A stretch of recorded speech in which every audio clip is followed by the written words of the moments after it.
Les enfants des dieux oublient. Nous en parlons, mais je vais vous donner quelques secrets aujourd'hui. Et puis peut-être la fois prochaine, sûrement la fois prochaine, on va continuer. Est-ce que vous savez que tu ne peux pas percer dans le monde spirituel si ta vie physique n'est pas sacrifiée? Ça, c'est très, très important.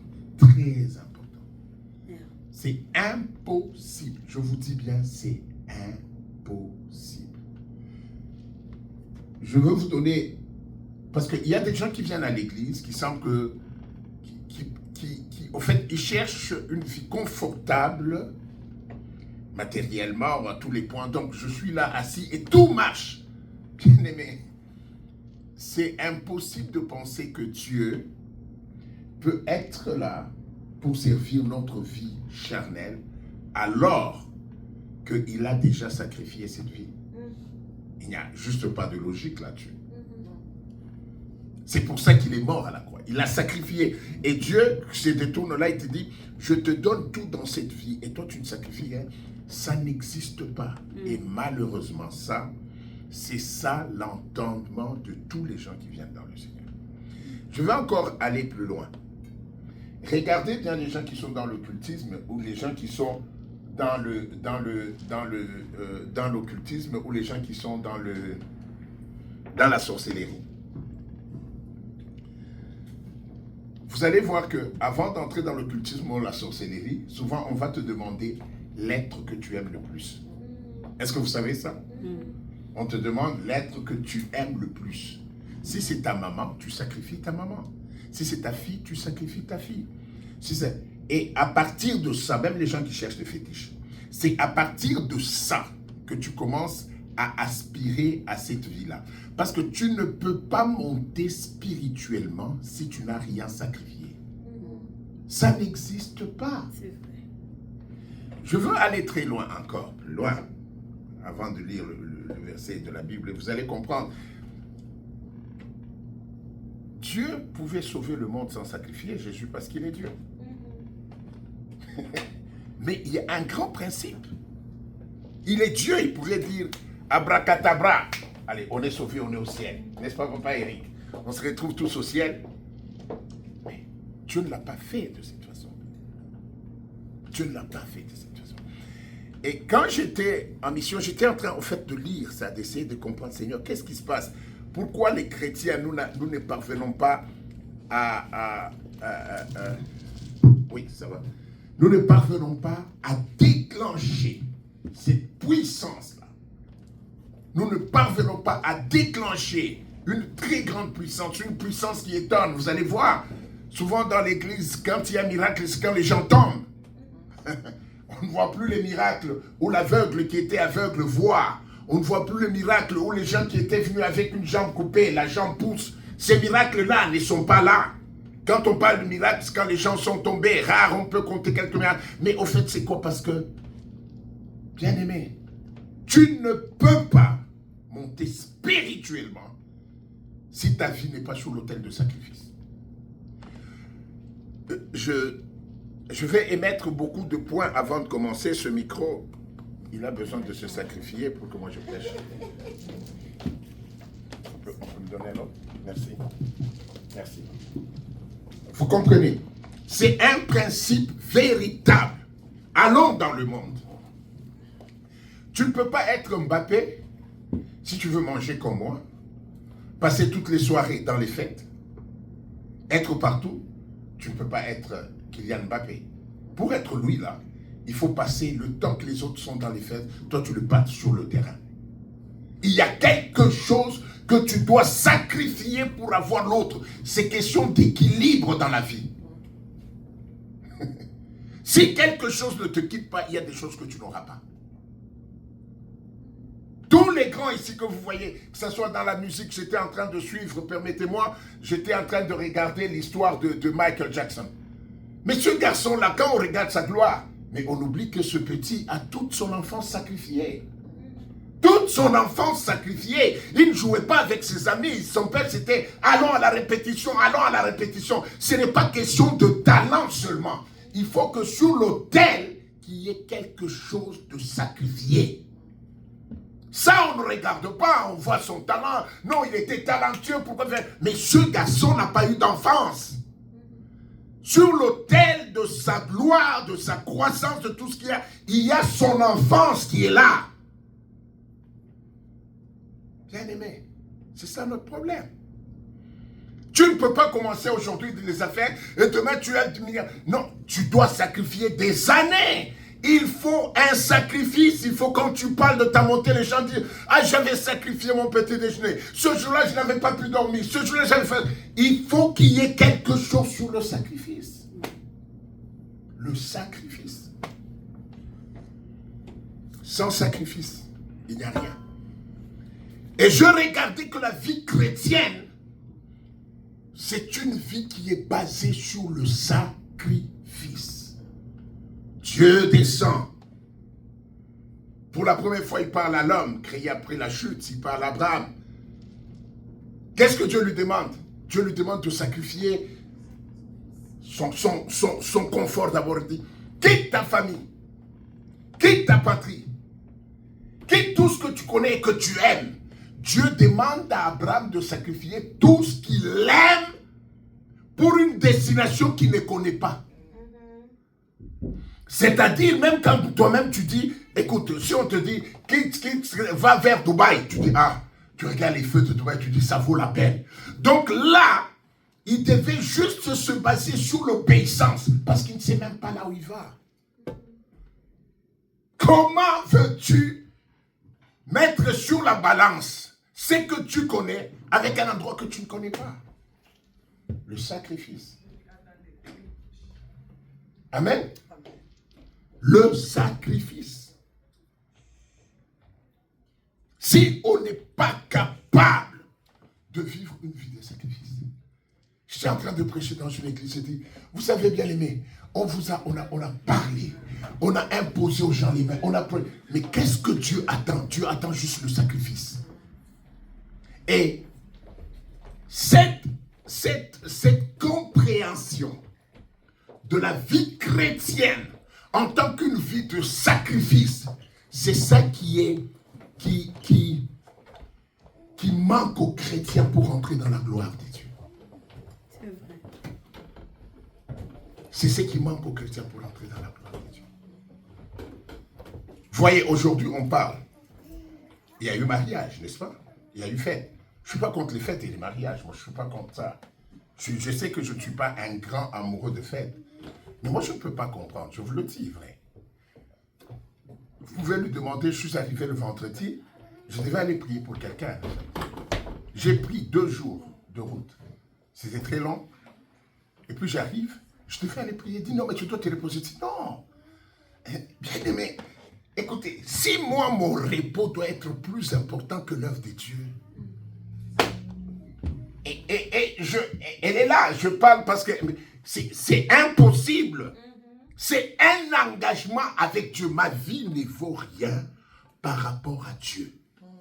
Et tant que ta vie sera plus importante que Dieu, Dieu ne l'élèvera jamais.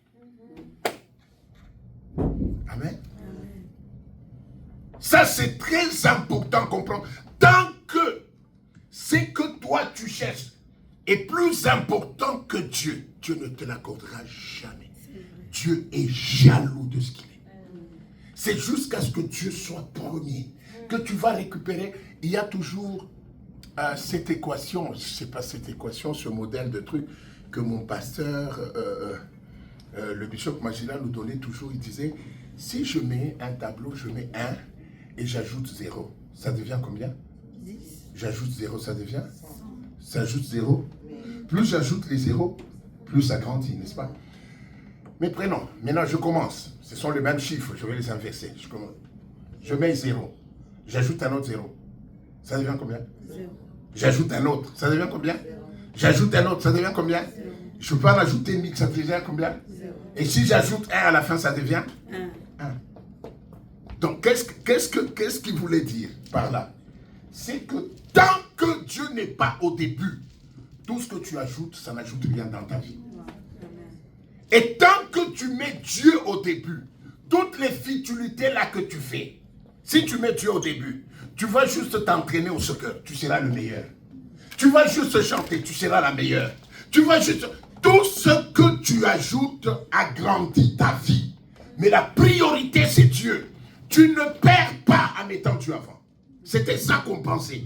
Que si tu mets Dieu avant, non, ça devient comme si on t'a volé ta jeunesse, on t'a volé ta vie. Non, quand tu mets Dieu avant, tout ce que tu ajoutes agrandit ta vie. Tu ajoutes le mariage, tu auras un mariage de paix. Tu ajoutes les affaires, tu auras des affaires où tu prospères. Tu ajoutes quoi que ce soit, tout va prospérer. Mais le premier, vous devez savoir, cette affaire que nous avons cherchée avec vous, c'est une affaire de sacrifice. Amen. Mais ici, tu ne sacrifies pas ton fils, tu ne sacrifies pas ton mari, tu ne sacrifies pas ta mère, tu te sacrifies toi-même. Amen. C'est ta vie que tu amènes sur l'autel de sacrifice. Et là, Dieu va te surprendre. Amen. Amen. Alors, comme je vous ai promis, je vais parler sur le sacrifice qui élève. Alors, notre premier verset, ça sera dans Philippiens 2, verset 5 jusqu'au verset 10. Je veux lire.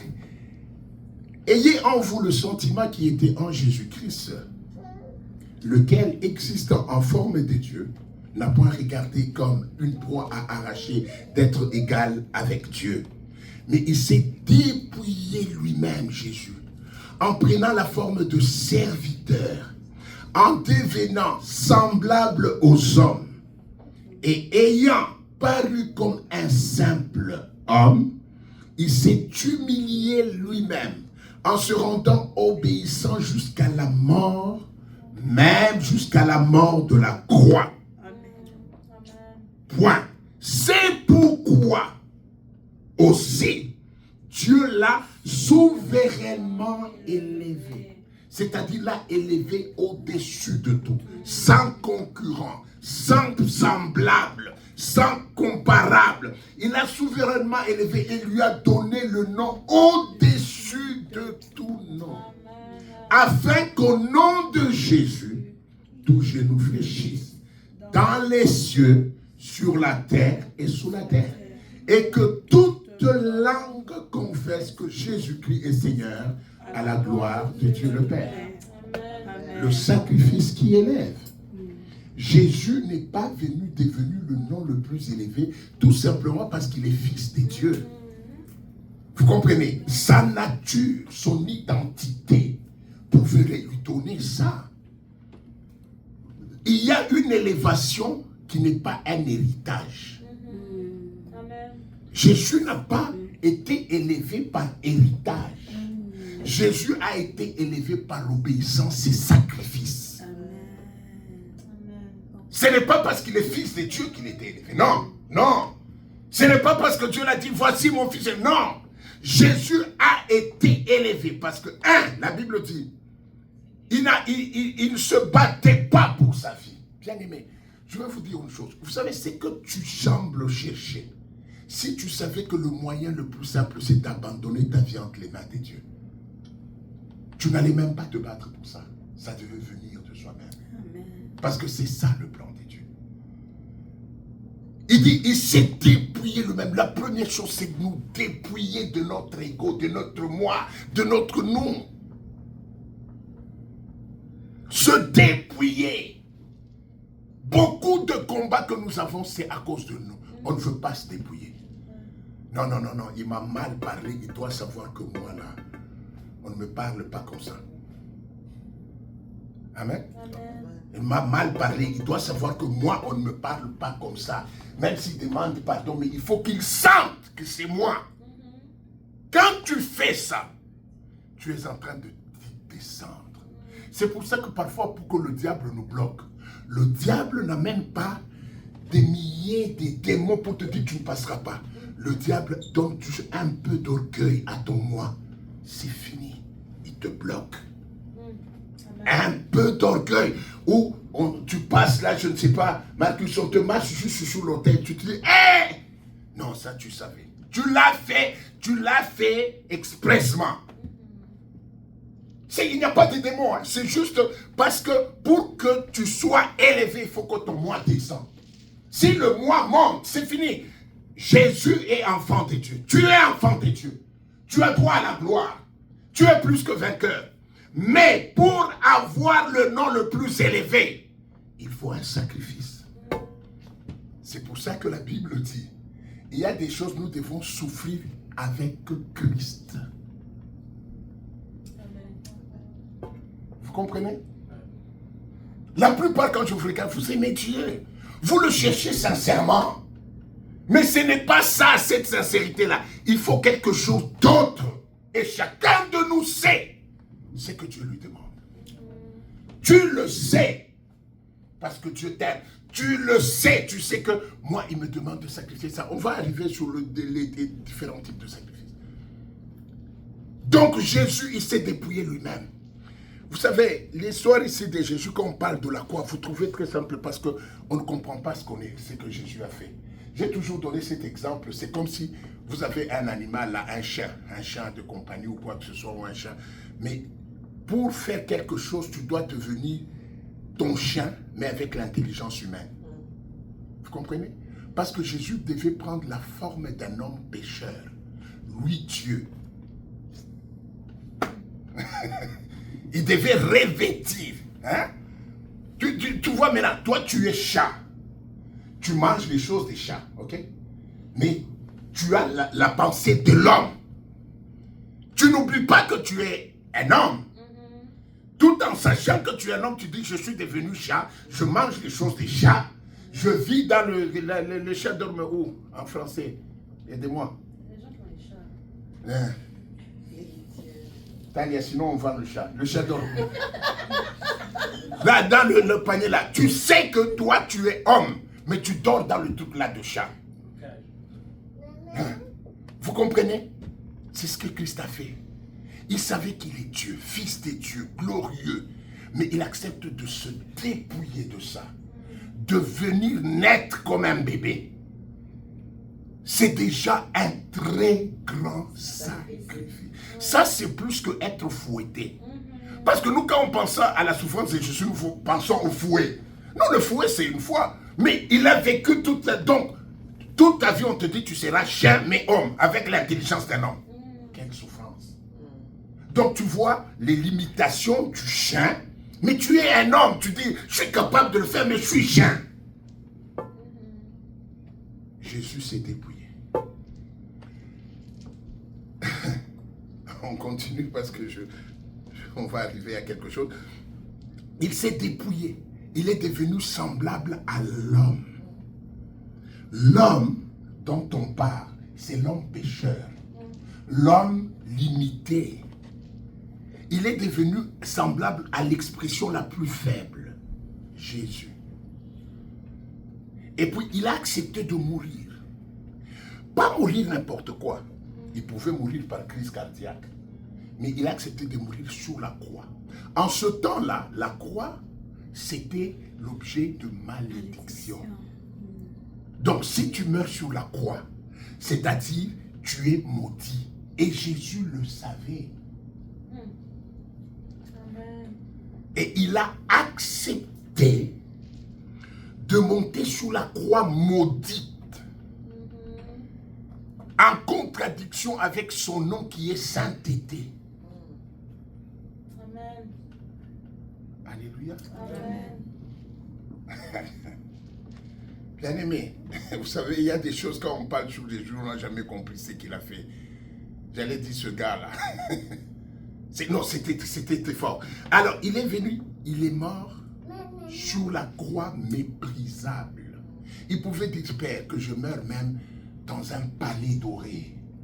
Mais sous la croix, pratiquement nu. Jésus. Quel sacrifice! Et c'est pour ça que Dieu, par contre, lui a donné le nom. Vous voyez, il a laissé tomber son nom. Et qu'est-ce que Dieu a fait? Il a pris ce nom. Il l'a souverainement élevé. Ce que tu laisses tomber ne sera pas dans la honte. Dieu va souverainement élever ce que tu vas sacrifier. Je vous dis vrai. Mais il y a un moment où tu vis comme une honte. Parce que au fait, tu renonces à toi-même. Tu vois? Tu renonces à la chose à laquelle tu as toujours cru, à ce que tu es en réalité. Tu renonces. C'est ton droit, mais tu renonces.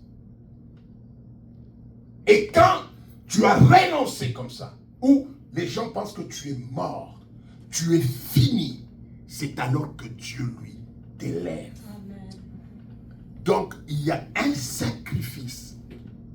Si tu ne le fais pas, malheureusement, tu vas passer à côté de la vie chrétienne. Je vous dis vrai. Tu vas passer à côté de la vie chrétienne parce que quand Dieu descend avec sa gloire, il veut rencontrer le sacrifice de l'homme. Et le sacrifice le maintient. Et Dieu et le sacrifice amènent à la transformation et la gloire de Dieu descend. Amen. C'est ça le principe. Il y a des fois, on nous prêche beaucoup de choses. Je suis beaucoup de prédications. Quand tu dis Amen, tu reçois ça. Bien aimé, si c'était si facile, Elon Musk n'allait pas être le seul. Nous devons être beaucoup de Elon Musk. Parce qu'il y a des choses qu'on ne reçoit pas seulement parce que tu as dit Amen. C'est facile ça. C'est facile. Il y a un sacrifice qui est demandé. Je vous ai donné même comment est-ce qu'on dit, les stars, les vedettes ici. Bien aimé, vous avez étudié pour être au niveau où vous êtes. Tu as sacrifié des jours de rester à la maison jouer. Toi, tu n'es pas à l'école. Tu es encore petit. Tu ne sais pas parler. Parfois, regardez quand vous emmenez vos enfants là, et à l'école, tu as même mal au cœur. Tu ne veux pas le voir, tu te retournes vite, tu commences à partir. Parce que tu sais que j'ai pitié. Mais c'est que tu sais que ce sacrifice est important. Ce sacrifice, parfois l'enfant pleure, il pousse des cris de détresse, comme pour te dire pourquoi tu me laisses. Et puis il rentre à la maison, il te supplie, maman, demain ne m'amène pas s'il te plaît. Ne m'amène pas s'il te plaît. Tu ne veux pas en discuter. Tu dis non, on ne va pas aller. Parce que ça te fait mal. Mais il faut ce sacrifice pour que cet enfant grandisse. Qu'il se distingue, qu'il soit médecin, qu'il soit bien aimé. Vous pensez que les choses de Dieu, c'est là où on vient venir à l'église, on s'assoit, on dit recevez, les gens disent Amen. Hein? Reçois l'onction de Joseph pour régner au Canada, tu dis Amen. Et puis tu commences à régner au Canada. Mais si c'était ça, écoutez, tous on serait des premiers ministres ici. C'est tellement facile la façon dont on montre, parce qu'on n'enseigne pas aux gens la profondeur de cette chose. Tu peux être plus que ça, mais il faut que tu comprennes. Il faut que tu comprennes qu'il y a quelque chose qui est requis. Il y a quelque chose qui est requis pour que tu montes. Regardez. Je vais d'une façon un peu éparpillée, puis je vais m'aligner peut-être vers la fin. Et puis, Dieu descend, il parle à Marie. Mais Marie doit lâcher quelque chose. Qu'est-ce que Marie met sur l'autel? Il y a ses fiançailles avec Joseph. Il y a un risque. Il y a, je ne connais pas d'homme, Seigneur. Et c'est, nous lisons aujourd'hui, mais nous ne voyons pas les pressions qui étaient dans Marie. D'abord, cette histoire, tu l'as rencontrée à qui? Toi, Marie, cette affaire, où est-ce que Dieu a déjà parlé à une fille? Vous comprenez? Elle devait sacrifier tout ce qu'elle était. Quand nous parlons de l'élévation, nous voyons seulement le bon côté. Nous oublions de parler de ce que ces gens ont sacrifié. Parce que, de toutes les façons, l'élévation est beaucoup plus grand que le sacrifice. C'est peut-être pour ça que nous parlons de l'élévation. Mais il faut parler de la racine de l'élévation, qui est un sacrifice. S'il n'y a pas ce sacrifice-là, la partie glorieuse là dont on parle ne viendra pas. Elle ne sera pas là. Et je veux que nous puissions comprendre que pour chacun de nous, le temps de mettre un sacrifice est arrivé. De se dire, qu'est-ce que je donne à Dieu de ma vie? Et puis vous savez pourquoi il faut le sacrifice? Parce que Dieu n'élève pas la chair. La chair elle est putréfaction. Et Dieu n'aime pas. Elle est souillée. Dieu ne peut pas élever la chair. Je suis là, je dis, Seigneur, tu me donnes cette Mercedes-là. Tu me donnes, oh, Seigneur, je sais pas, cette voiture-là, Lamborghini, je sais pas si c'est Audi. Qu'est-ce que tu vas faire dans ça? Tu es dans des histoires. Vous comprenez? Mais pour y arriver, si je prends mes besoins-là, je les mets sur l'autel. Dieu les purifie. Je peux tout avoir dans ce monde. Amen. De toutes les façons, pourquoi Dieu ne me donnerait pas tout ce qu'il y a dedans? Mais pour qu'il me donne, il faut que le moi meure. Le moi meure. Et c'est ça le sacrifice. C'est pour ça, le deuxième verset que nous sommes en train de lire dans Romains 1 et 12, verset 1. Et là, je commence, j'ai introduit. Mais vous allez me demander, qu'est-ce que tu faisais tout ce temps? J'introduisais. Romains 12, 1, la Bible dit, « Je vous exhorte donc, frères, par les compassions de Dieu, à offrir vos corps comme un sacrifice vivant, saint, agréable à Dieu, ce qui sera de votre part un culte raisonnable. » C'est ça le verset de base. Il n'y a pas de vie chrétienne sans sacrifice. Bien-aimés, le temps est arrivé où nous comprenons, et comme les gens disent, oui, je reçois. Oui, depuis que tu as commencé à recevoir, c'est où? Parce qu'il y a des choses qu'on a tellement simplifiées trop mal, que ça perd le contenu de la chose au début. Bien-aimés, quand nous venons à l'église, nous venons devant Dieu. C'est pour un sacrifice. Ce sacrifice-là ne te tuera pas. Ça ne te laissera pas dans la honte. C'est un sacrifice qui va t'élever. Mais ça va faire mal parce que c'est un sacrifice. Mais au bout de ce sacrifice, tu vas rayonner de gloire. Amen. Il n'y a personne qui a donné sa vie en sacrifice qui a souffert. Amen. En commençant par Christ, je vous ai dit, Christ a eu le nom le plus élevé. Aujourd'hui, nous chassons les démons au nom de Jésus. Pourquoi? Le nom de Jésus-là est basé sur le sacrifice. Quand tu dis au nom de Jésus, Dieu regarde le sacrifice de Christ à la croix. Amen. La puissance qui est dans le nom de Jésus est basée sur le sacrifice de Jésus. Parce que c'est le sacrifice qui a donné le nom le plus élevé, afin qu'au nom de Jésus, tout genou fléchit. La Bible dit, c'est parce qu'il a accepté de se sacrifier. Tu as le potentiel de la puissance. Tu as le potentiel de la gloire. Tu as le potentiel de l'élévation. Mais le problème, c'est quoi? Où est le sacrifice? Qu'est-ce que tu as donné en sacrifice à Dieu? Qu'est-ce que tu as mis sur l'autel? Qu'est-ce qu'il a mis sur l'autel? Quand Dieu descend, il doit trouver un sacrifice sur l'autel. Ça, c'est un principe spirituel. Et le feu ne descend que là où il y a un sacrifice. J'étais en train de parler aux jeunes. Je leur ai dit, vous savez, c'est facile de dire, ah, les choses sont compliquées, ah, les choses, je ne sais pas, moi je me décourage, ah, les choses, ceci, cela. C'est facile de le dire, mais ça ne change pas comme ça. Pour monter, il faut sacrifier.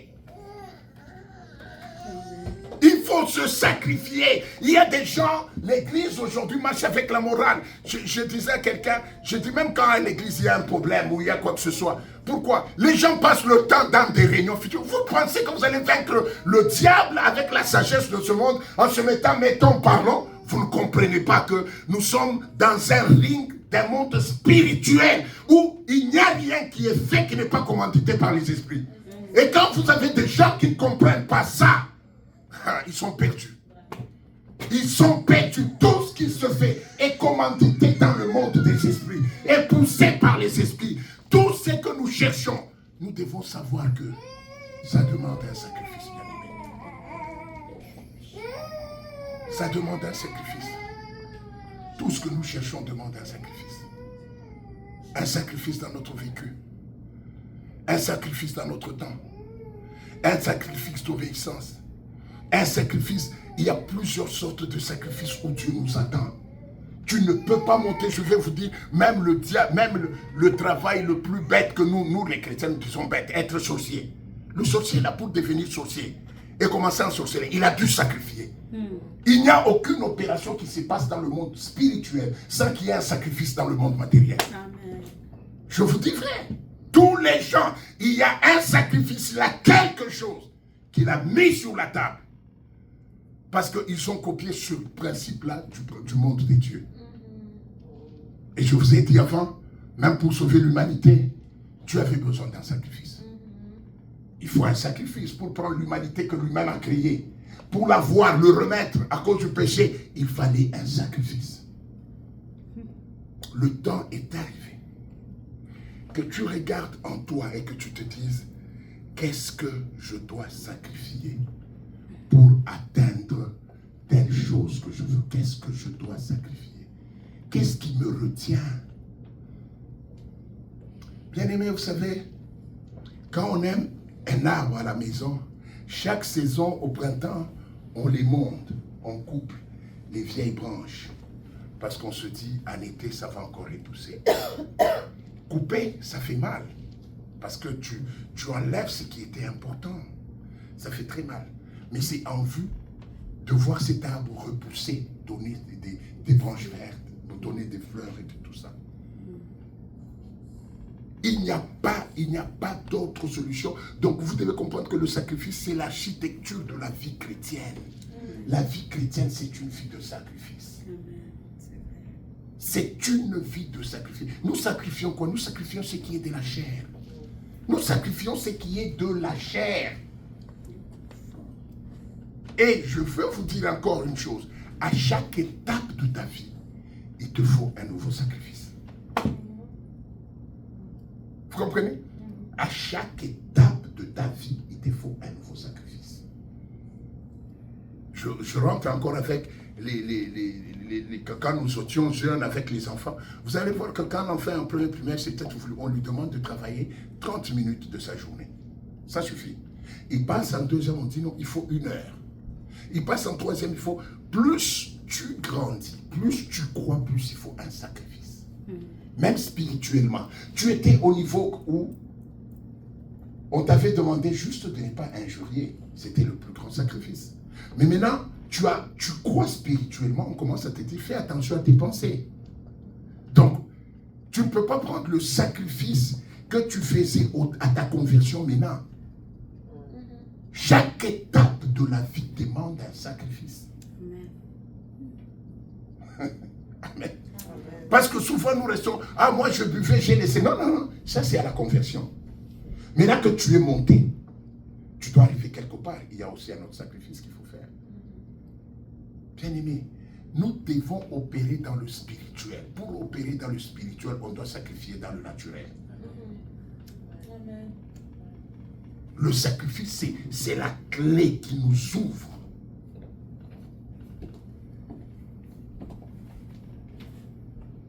La vie des chrétiennes, ce n'est pas une addition de bénédiction. C'est une construction fondée sur l'autel.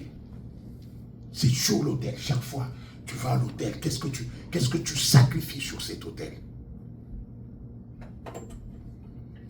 Je veux donner un peu, parler de type de sacrifice, parce que souvent quand on parle de sacrifice, les gens voient seulement l'argent. Non, il y a beaucoup de sacrifices. Je ne parle pas, là je ne vous parle pas de l'argent. Je vous parle du sacrifice de ta vie. Vous comprenez? Parce que je sais qu'il y a des sujets là, même quand tu les mets sur Internet, les gens ne vont pas sacrifier. Ah, ils habitent, on va parler. Non, non. Je parle du vrai sacrifice, moi. Il y a un sacrifice de temps. Les types de sacrifice, il y a par exemple un sacrifice de temps. Un sacrifice de temps, c'est là où tu ne peux pas, à un moment donné, pour atteindre un certain niveau, tu arrives chez toi, tu te reposes, tu quittes 18h, tu quittes le travail à 16h, 17h, tu es là, tu commences à zapper à la télé, jusqu'à 23h, et puis tu vas dormir. Et puis tu dis, moi j'aime mon sommeil, je dois me réveiller à 6h. Et puis tu te réveilles à 6h, tu t'habitues à aller. Il y a des choses que tu ne feras pas avec cette vie-là. Il y a une partie de ton temps qui doit être sacrifiée à Dieu. Vous comprenez? Regardez les sorciers et les gens, c'est peut-être parce que c'est le monde que tu as déjà entendu, une cousine, que tous on a déjà entendu. Même les gens ici dans l'occultisme. J'étais quelque part on me parle d'un soi-disant homme de Dieu, et quelqu'un qui me disait, il dit, tu vois cet homme-là, il va chaque minuit au cimetière. De minuit à 4 heures au cimetière, chaque jour. Tu ne peux pas dire que j'étais au mariage, à la fête de mariage, je n'irai pas ce jour-là, tu risques d'être fou. Chaque jour, quand il te dit chaque jour, c'est chaque jour. De minuit à 4 heures. Un temps sacrifié pour le monde des ténèbres. Et c'est ce qui lui donne dans le monde matériel la gloire, tout ce qu'il a. Il y a un temps qui est sacrifié. Et tu ne peux pas monter quand tu n'as pas un sacrifice de temps. Je vous ai dit, même les joueurs ici, on a eu la Coupe du Monde, on a vu les Messi et le petit de l'Espagne, là, c'est qui? Yamin. Quand tu suis ce petit-là, il a 17 ans. Il ne vit pas comme un enfant de 17 ans.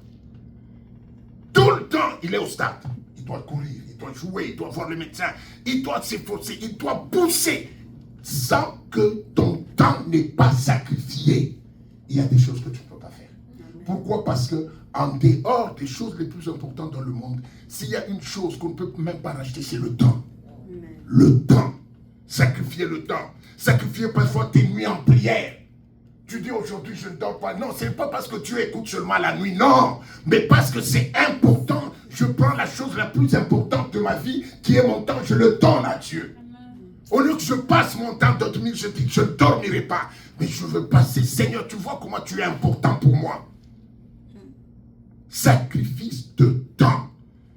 Non, je ne suis pas d'accord avec un chrétien qui me dit, non, écoutez, comment est-ce qu'on peut dire ça? Pourquoi tu n'es pas venu à l'église? Non, je n'avais pas le temps. Qu'est-ce que tu veux dire, ça ne fait pas le temps? Moi, je n'ai jamais compris ça. Je vous dis vrai. Je ne sais pas peut-être la façon dont je me suis converti. Depuis ma conversion, je ne sais pas combien de fois j'ai raté l'église. Parce que pour moi, c'est impossible. À moins que je sois dans l'incapacité. Pour moi, c'est la seule... Vous savez que ton sacrifice, c'est l'expression de ton amour pour Dieu. Ouais. Ce n'est pas ce qu'on dit quand on est dans la prière, on a trop de problèmes. Seigneur, tu sais comment je t'aime. Non, Dieu n'est pas émotionnel. Dieu, regarde, tu m'aimes. Qu'est-ce que tu sacrifies pour moi? Seigneur, regarde mon temps. Dans mon temps, tu es le numéro 1, Seigneur. Amen. Quand tu me réveilles même la nuit pour prier, je te donne, bien-aimé, votre temps doit être pour Dieu. Ne gardez pas le temps, le chose, comment est-ce qu'on dit? C'est quand tu fais tout. Tu n'as plus rien à faire. Même, tu es même fatigué de te reposer. Ah, voilà. Le temps perdu là. Hein? Donc c'est le temps perdu, le temps qui est inutile. Au fait, c'est quand même toi-même tu commences à t'ennuyer. Qu'est-ce que j'ai fait? Tu dis, ah, aujourd'hui je n'ai rien à faire. Hein. Je vais chez Dieu. Bien aimé, ce n'est pas un sacrifice. C'est parfois un sacrifice quand tu te dis, Seigneur, j'ai la prière la nuit, mais je ne veux dormir qu'1 heure. Et puis je dois aller au travail, mais je dormirai seulement 1 heure. En ce moment, quand tu es un bon chrétien, tu sens même que ce jour-là, tu es bondé. Tu dis, je me suis sacrifié pour Dieu. Je me suis sacrifié pour le Seigneur. C'est important. Sans sacrifice de temps, il n'y a rien qu'on peut faire. Et ça, c'est ça le problème dans ce pays. Parfois, nous disons, oh Dieu, Dieu. Mais on nous a déjà volé le temps à sacrifier à Dieu. Et malheureusement, nous commençons à réfléchir comme les mondains ici. Et en réfléchissant comme les mondains, le temps là, regardez, pour vous dire que le temps est très important, on paye les gens par quoi? Par heure. Au fait, qu'est-ce que le monde veut dire? Je vais vous expliquer un peu très simple. Il y a quelqu'un qui a beaucoup d'argent, il a des milliards, mais il n'a que 24 heures. Mais lui, il veut construire un avion. Alors, il te dit, toi, donne-moi ton heure, je te donne l'argent. Toi, donne-moi ton heure, je te donne l'argent. Toi, donne-moi ton heure, je te donne l'argent. Et puis, vous discutez sur l'heure. Il dit, je vais te payer 23 $. Parce que lui n'a pas de vie, il n'a qu'une seule vie. Alors, il va acheter un peu de ta vie, un peu de sa vie, un peu de sa vie, un peu de sa vie avec son argent. C'est ça ce que ça veut dire. Et puis, à la fin du mois, il vous paye. Et puis, lui, il monte. Parce qu'il y a une chose qu'il ne peut pas avoir. C'est le temps, là. Dieu l'a donné à tout le monde de la même façon. Et nous, excusez-moi, ça va vous blesser. Comme nous n'avons rien, nous sommes là à la recherche. Qui va acheter mon temps? C'est ça les CV. Qui va acheter mon temps? Moi, j'ai du temps à donner. J'ai du temps à donner. C'est ça les CV que nous envoyons. C'est quoi? Oui. C'est ça. Dis, au lieu de rester là, bon, je n'ai rien à faire. Et pour ma vie, je ne sais même pas pourquoi Dieu m'a créé.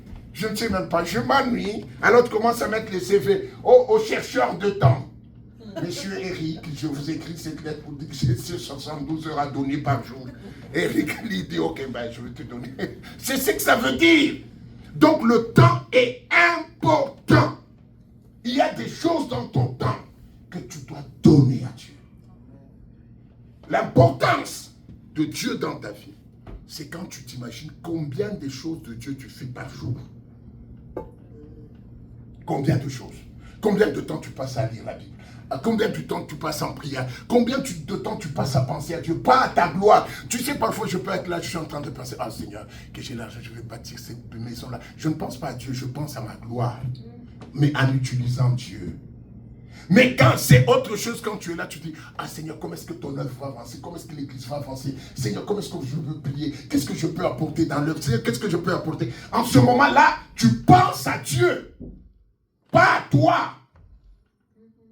Le sacrifice de temps. Il y a le sacrifice d'obéissance. C'est un des sacrifices les plus difficiles. Obéir. C'est faire ce que Dieu te demande immédiatement. Mais vous savez comment nous faisons?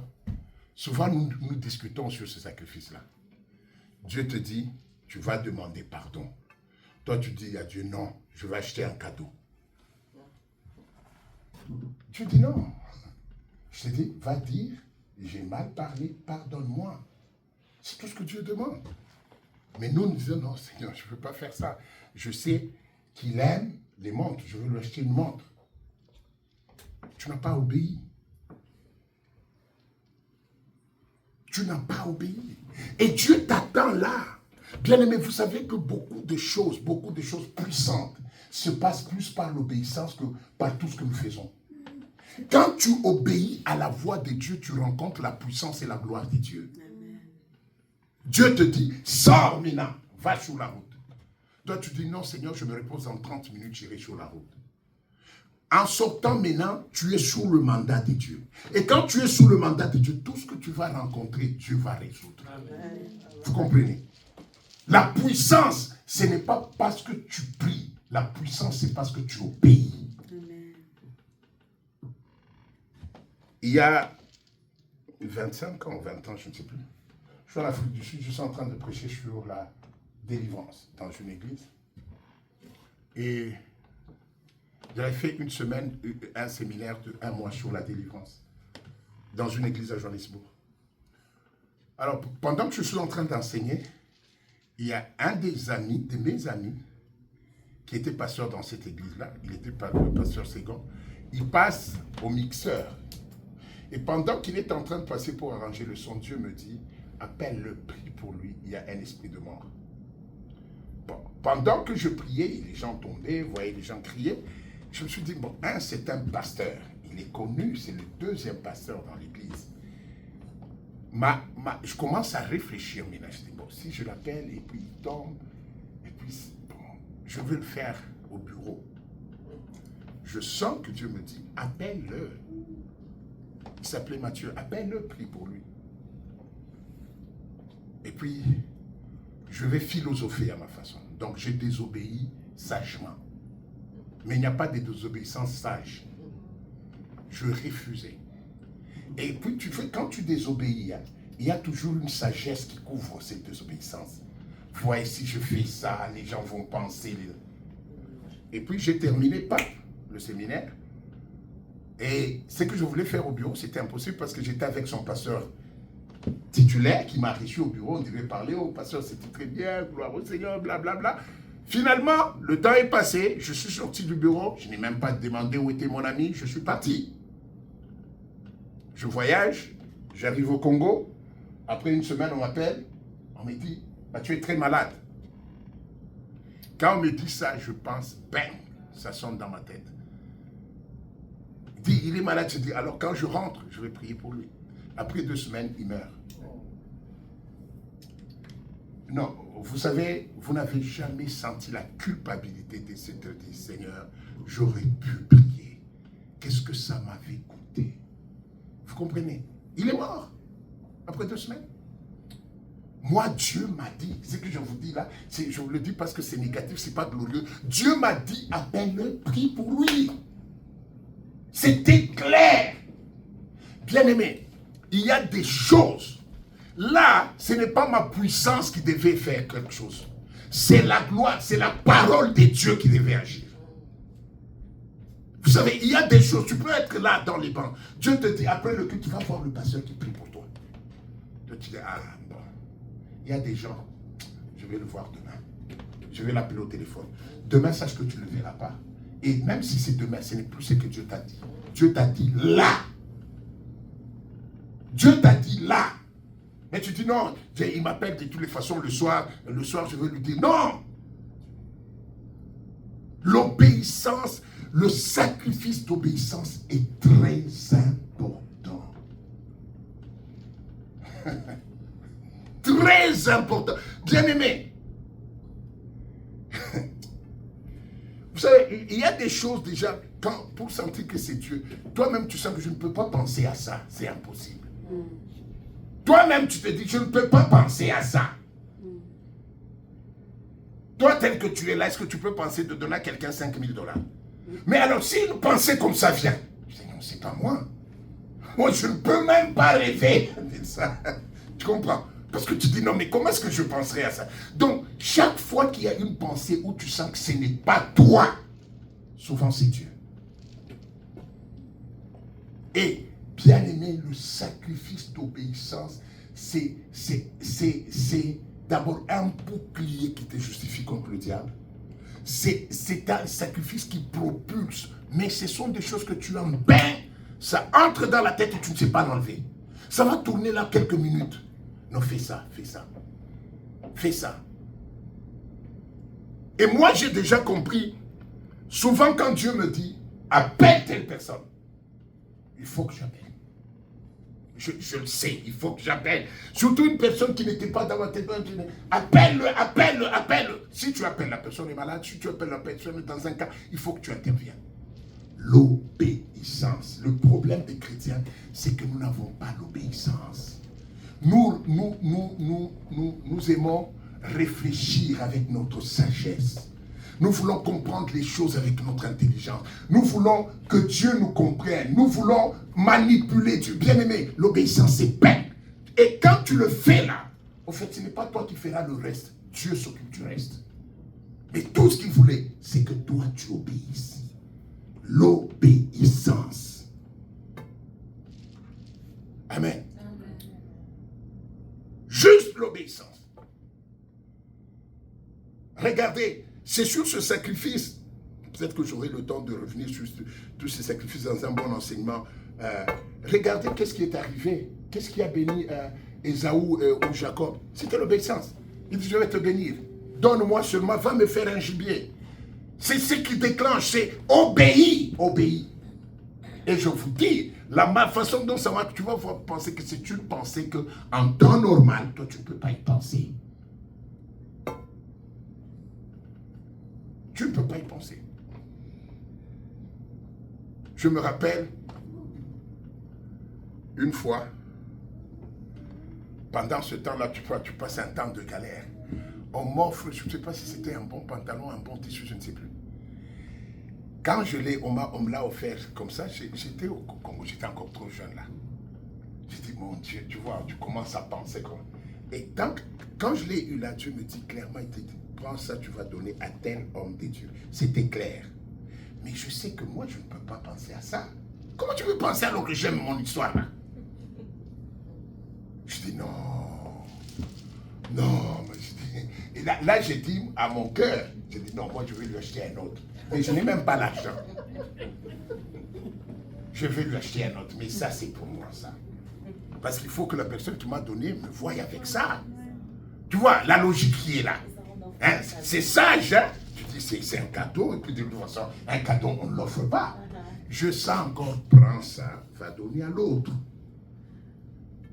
Bien aimé. Vous comprenez l'obéissance? C'est quelque chose. Et je vous ai dit, c'est difficile hein, si tu ne fais pas attention. Il faut t'entraîner, il faut t'entraîner, il faut t'entraîner. Une fois encore, il n'y a pas très longtemps, quand j'étais parti là, j'ai l'argent dans la poche. Je sens, Dieu me dit, prends tel montant que tu vas donner à telle personne. Je sens, l'idée est passée belle. Et vous savez quoi? Je veux dribbler Dieu. J'ai dit, non, au lieu de sortir avec cet argent, je vais sortir avec moi. Vous comprenez? Je vous dis vrai, j'ai dit non, je sors avec moi. Parce que de toutes les façons, ce sont les pensées dans la tête. Ce n'est pas comme si, hein, mais il y a toujours une conversation dans la tête. Je sens, on dit non, non, quand tu le vois, tu donnes $200. Je dis, bon, ok. En sortant avec l'argent là, je vois la pensée, mais je sors avec 50. Je dis de toute façon, on viendra me prendre, on viendra me déposer. Je n'ai pas besoin d'avoir 200 dans la poche. Pourquoi? Vous comprenez? Vous avez déjà fait attention à la conversation qu'il y a en vous. C'est là qu'il y a l'obéissance et la désobéissance. C'est dans cette conversation. Et tu vois, au fait, pour dire que je voulais tricher, tu sens que mon cœur dit, non, prends tout seulement, tout non. Donc tu vois, je discute moi-même, je sens que je suis en train de dribbler. Et tu es en train de dribbler Dieu qui va te bénir. Vous comprenez là où il y a le problème avec l'obéissance? Dieu te dit non, vendredi, même s'il n'y a personne à l'église, va prier. Toi, tu dis non, le pasteur lui-même, il n'est pas là. Ce n'est pas un problème du pasteur, c'est ta vie. Demande, même si le pasteur n'est pas là, demande la clé. Bien aimé, je vous dis vrai, ces choses-là, vous avez beaucoup prié.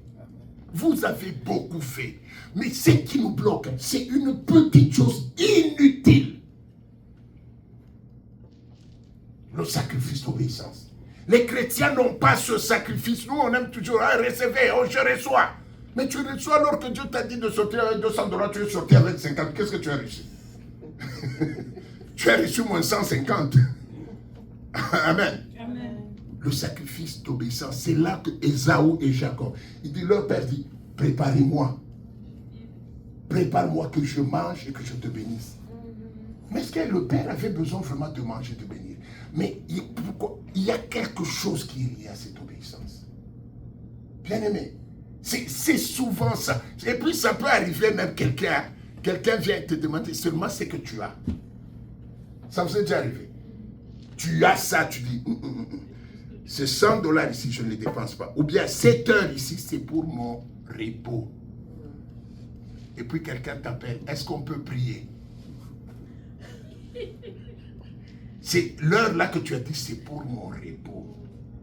Tu dis, mais maintenant 7 heures, je relaxe.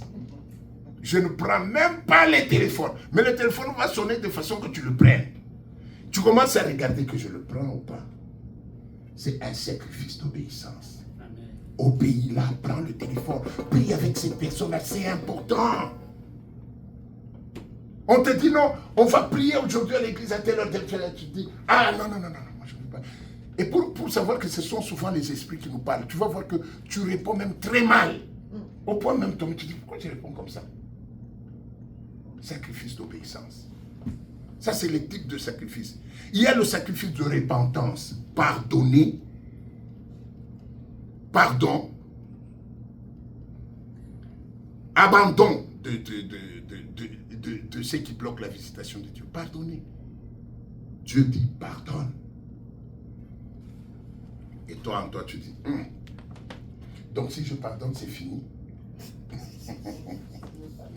Parce que dans notre tête, c'est comme si quand tu ne pardonnes pas l'autre, tu le punis.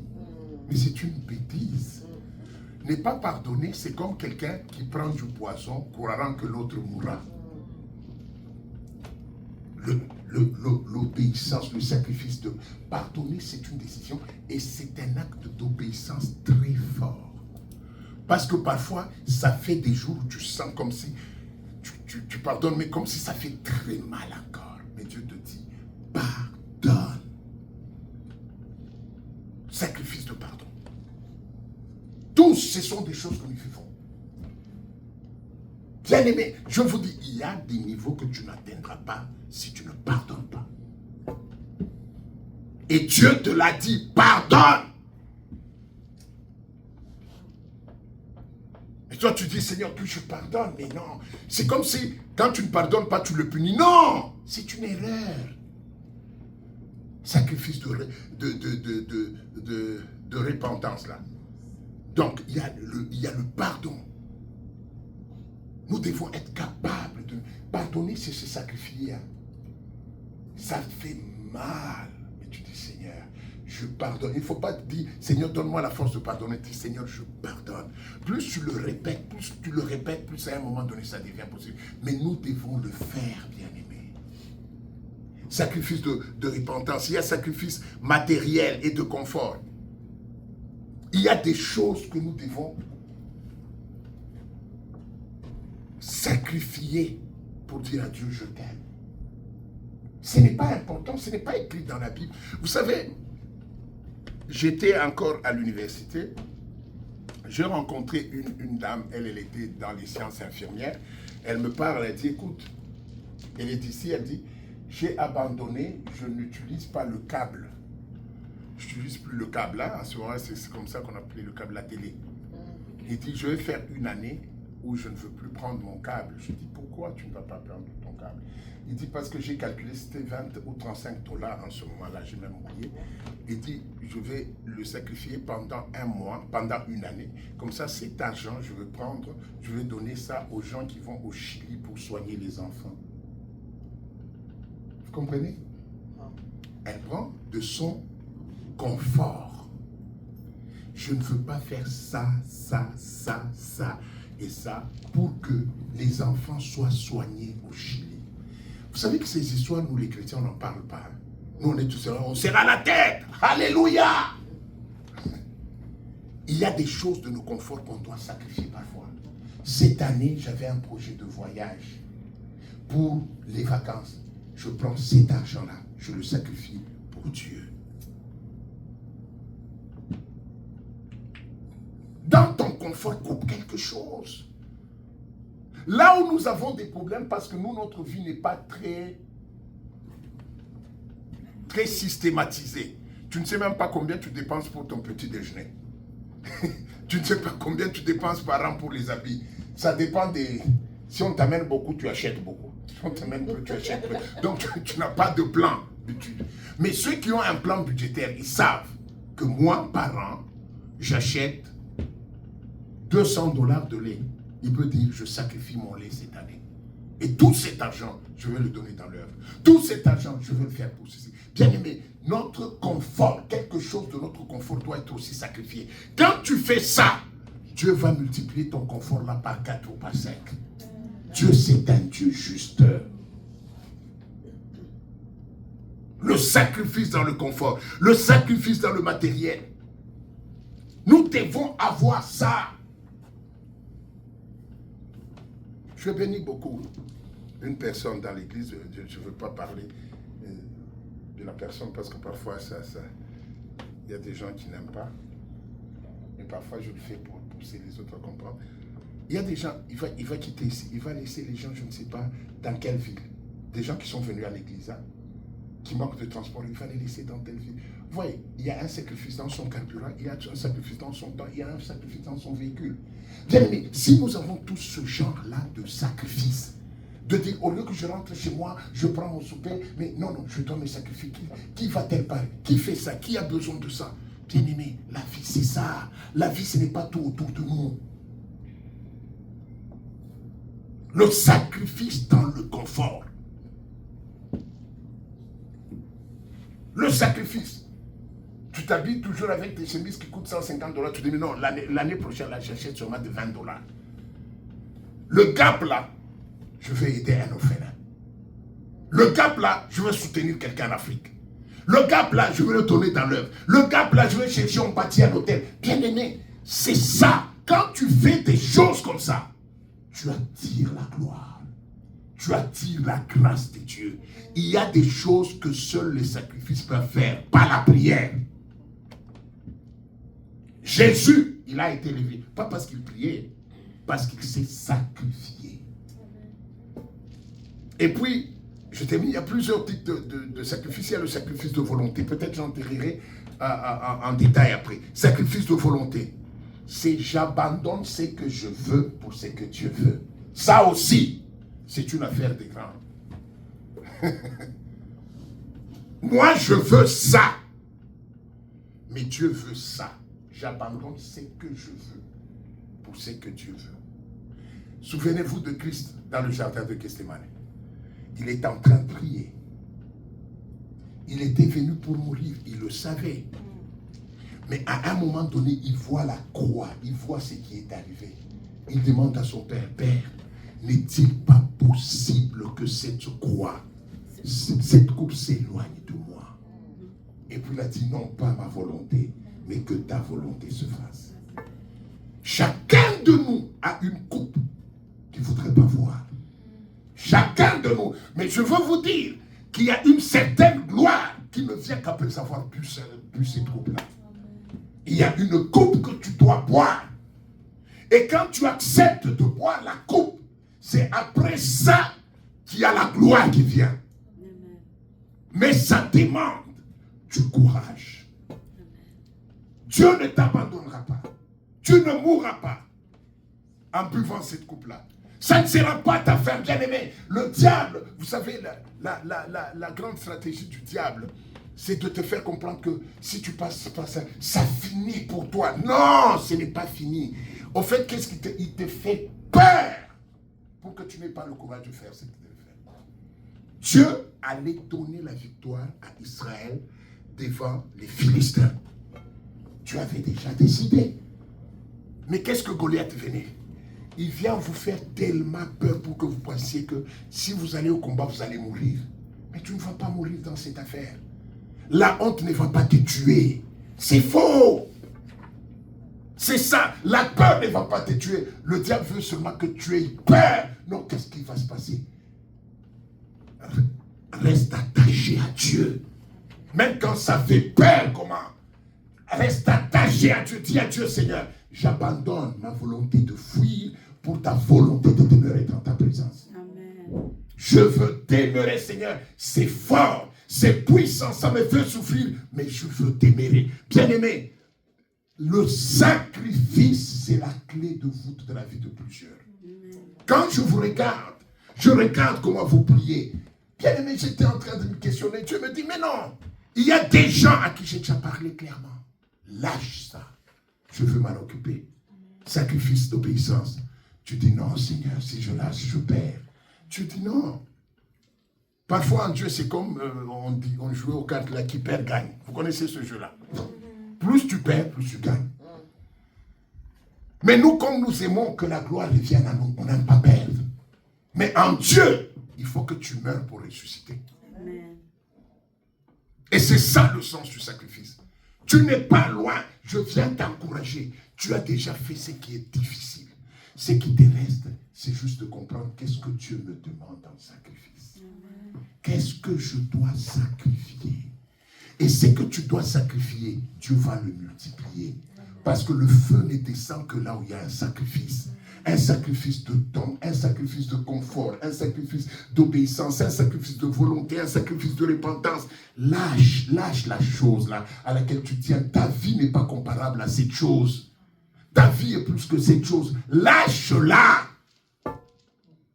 Lâche ça. Jésus a obéi jusqu'à la mort. C'est alors qu'il a eu le nom le plus grand.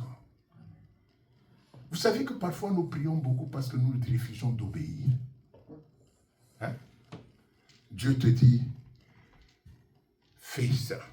Il y a telle personne qui est malade là, au pays, dans ton pays. Il te dit, envoie $75. Tu te dis, c'est $75, non. Lundi, je commence jeûne à sec pour lui. Hein? Demain, là, je commence jeûne à sec, cet esprit-là de maladie. Et puis, tu vois comment est-ce que l'autre pensée te dit, envoie 75. Je dis, non, jeûne à sec. Tu vois, dans la tête, là, tu es en train de te battre contre les deux pensées. Non, lundi, puis lundi, tu te réveilles à 4 heures, jeûne à sec. Tu commences même à parler en langue pour étouffer l'autre qui te dit, va chez Western. Amen. Ça, ce sont des choses que nous voulons. Tu refuses l'autre qui te dit, va chez Western. Bien aimé.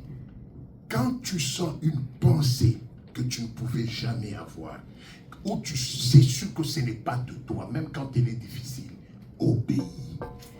D'ailleurs, tu vas voir, quand tu obéis, hein, c'est comme si il y a un release, il y a une liberté là dans ton cœur. Tu sens la fraîcheur et tu vas voir la main de Dieu. C'est juste avant l'obéissance qu'il y a le combat. Mais dès que tu as obéi, tu ne souffriras pas. Parce que dès que tu obéis, Dieu prend la direction de la chose. Et ce n'est plus toi. Même quand tu as dit je manquerai, non, tu ne manqueras pas parce que tu rencontres Dieu au point de l'obéissance. Et après ça, c'est Dieu qui prend le reste en charge. C'est là que vous comprenez l'histoire d'Abraham. Dieu dit à Abraham, quitte, parle. Quand Abraham a accepté de quitter, Dieu le prend en charge. Dieu commence à marcher avec Abraham. Abraham arrive quelque part où il vend sa femme en Égypte. Mais Dieu intervient parce qu'il est dans le voyage de l'obéissance de Dieu. Quand tu es dans l'obéissance, Dieu t'envoie sa miséricorde comme un bouclier contre tes erreurs. Parce que tu es un homme, tu peux faillir à un moment donné. Mais parce que tu as obéi, Dieu te protège. Parce qu'il sait que celui-ci, il est là parce qu'il m'a obéi. Amen. Je pouvais le rester à Charan. C'est en me suivant, moi, Dieu, qu'il est arrivé jusqu'ici. Je le protège. Bien-aimé dans le Seigneur, nous sommes arrivés à la saison d'obéissance. Il y a peut-être certains qui ont dit, nous avons beaucoup prié, nous avons jeûné tel mois, parce que c'est souvent ce que les chrétiens disent. Non, nous avons déjà jeûné, le mois passé nous avons jeûné ce mois, on jeûne encore. Bien-aimé, ce n'est pas le jeûne le problème c'est l'obéissance. Dieu, tu as jeûné, mais Dieu t'a dit quelque chose, un mot, et tu le sais, tu te bats contre ça.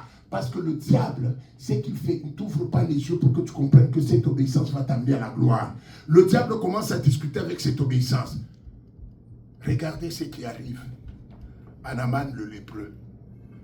La fille vient, lui dit, mon général, il parle à sa patronne, il dit, avec la maladie du général, si c'était dans notre pays, il y a un homme de Dieu qui le guérirait. Bon, d'abord, là, tu commences à discuter, non, mais est-ce que c'est seulement là. Qui t'a donné cette pensée? C'est la bonne? Mais toi aussi. C'est la bonne qui va te conseiller. Le diable va te permettre de minimiser la source de ta bénédiction. C'est toujours ça. C'est toujours ça, bien aimé. Il va te permettre de minimiser. Est-ce que c'est de Bethléem que peut venir quelque chose de bon? La source là, il va commencer par l'attaquer. C'est pour ça que même quand vous êtes à l'église, faites très attention. Vous ne venez jamais pour la vie du pasteur. Tu viens pour ta vie. Alors, quand le diable veut t'attaquer, il doit attaquer quelque chose. Je viens un jour avec une chemise qui me colle. Une chemise collant comme ça, c'est un pasteur. Qu'est-ce que ma chemise a à voir avec ton salut? Et toi, parce que à cause de ma chemise, tu dis, dimanche prochain, je ne viens pas. Qui a gagné? Le diable. Il a gagné dans la vie de qui? Pas dans ma vie, dans ta vie. C'est parce que nous ne comprenons même pas pourquoi nous sommes ensemble. Nous sommes ensemble pour devenir plus forts. Il y a des combats qui viennent de toi. Et quand ça s'élève, tous nous tenons la main dans la main. C'est ça une église. Tous nous sommes là pour avancer. Et le diable va chercher à attaquer la source de ta bénédiction, de ta grâce. Parce qu'il sait que tant qu'il sera là, je ne l'aurai pas. Le problème, il faut que je le détache. Pour le détacher, il va permettre juste que tu entendes quelque chose qui ne fait même pas de sens. Moi, je... Vous comprenez? Et tu lâches. Et quand tu lâches là, c'est fini. Lui, il sait. Bien aimé, nous combattons contre quelqu'un qui voit loin. Qui voit que... C'est pour ça, dans les choses de Dieu, soyons spirituels. Ne faites rien sans demander à votre Dieu.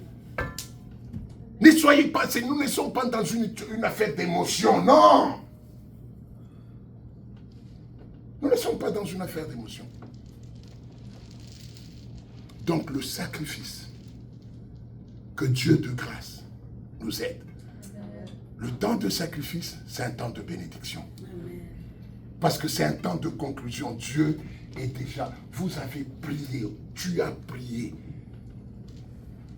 Dieu a entendu tes prières. Amen.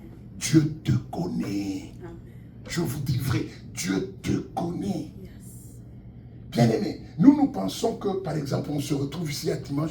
Nous pensons que c'est par notre faute. Non. c'est téléguidé quelque part par Dieu. Et il sait pourquoi tu es là pendant cette saison et pendant ce temps. Dieu le sait. C'est toi qui ne sais pas. Dieu le sait. Mais je vous dis, c'est un temps de sacrifice. Le temps dans l'obéissance, le sacrifice dans l'obéissance. J'ai toujours dit aux gens, c'est vrai, je comprends. Moi, dans mon habitude, je suis très humain. Je suis quelqu'un de relation avec les gens. Mais je comprends les gens qui disent toujours, ça c'est très bon. Bien, mais quand vous êtes quelque part, ne vous habituez pas à l'homme de Dieu. Pourquoi? Parce qu'il va te dire quelque chose. Tu vas croire que c'est lui, et pourtant c'est Dieu. Et qui paie? C'est toi. Amen. Qui perd, c'est toi. Il y a des choses, quand je dis s'habituer, ce n'est pas ne pas parler. Il faut parler. Mais tu dois savoir que, comme j'étais avec un frère là, que j'avais conduit, alors Mbashi, je le salue, il me conduit dans sa voiture, il dit, pasteur, tu sais, je n'aime pas trop m'habituer à toi. Parce que je l'ai appelé, je dis, conduis-moi tes pas. Il me conduit, je dis, pourquoi? Il dit, non, parce que je sais que tu es mon pasteur, malgré la proximité. Il y a des choses, quand tu parles, je sens Dieu me parler au travers de toi. Et je veux qu'il y ait toujours cette considération-là. Quoique moi, je veux être très simple. Je ne veux pas être... Je ne suis pas du genre là, tu es... Non.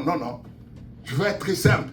Mais lui, il est souple. Et ce que je vous dis, c'est très vrai. Parce que le diable cherchera toujours à attaquer la source de ta bénédiction. La source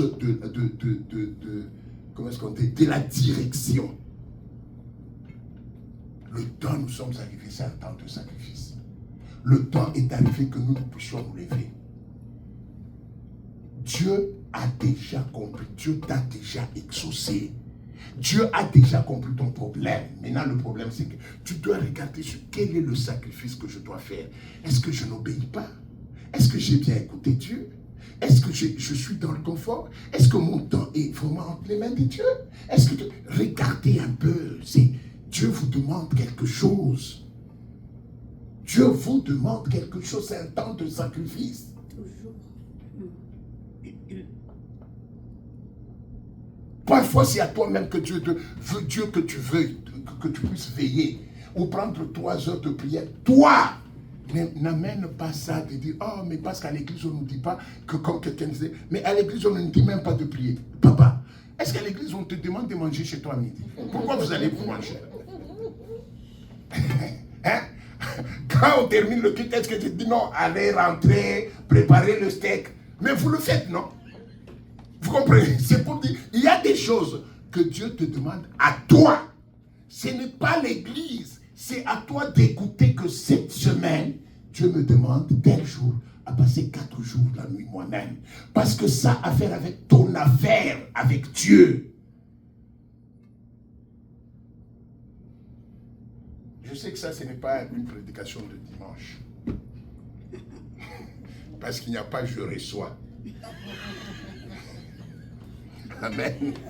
Mais c'est important.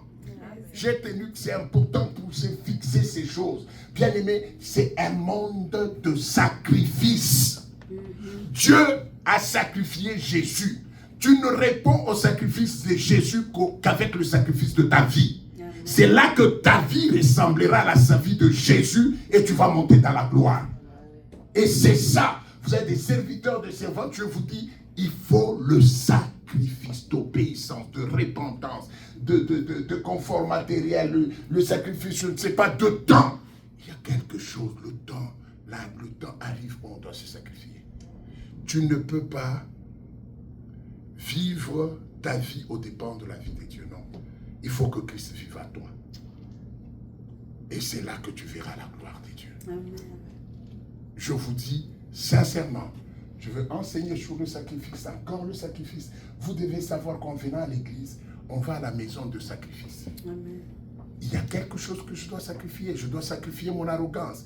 Je dois sacrifier mon ego. Je dois sacrifier mon orgueil. Je dois sacrifier mon mensonge. Je dois sacrifier mon ceci. Je dois sacrifier, bien aimé. On vient ici, il faut que quelque chose sur l'autel de sacrifice. Quelque chose. Je dois sacrifier mes mauvaises paroles. Il y a des gens, quand ils te répondent, il te faut 1 semaine pour oublier la réponse. Il faut une semaine pour oublier la réponse là qu'il t'a donnée. Tu dois sacrifier ça, bien-aimé. Ne t'aie pas plus. Dieu t'appelle à la gloire. Tu es dans la gloire. C'est juste un petit pas qui te reste, s'il te plaît. C'est que tu perds. Tu vas le retrouver au centuple. Tu ne perdras rien, en fait. C'est que tu penses perdre par l'humilité que tu vas avoir. Tu vas l'avoir au centuple. La gloire, elle sera multipliée. Mais ce que tu veux garder, ça va te permettre de beaucoup perdre. Que Dieu vous bénisse. Alors, on va prier quelques minutes.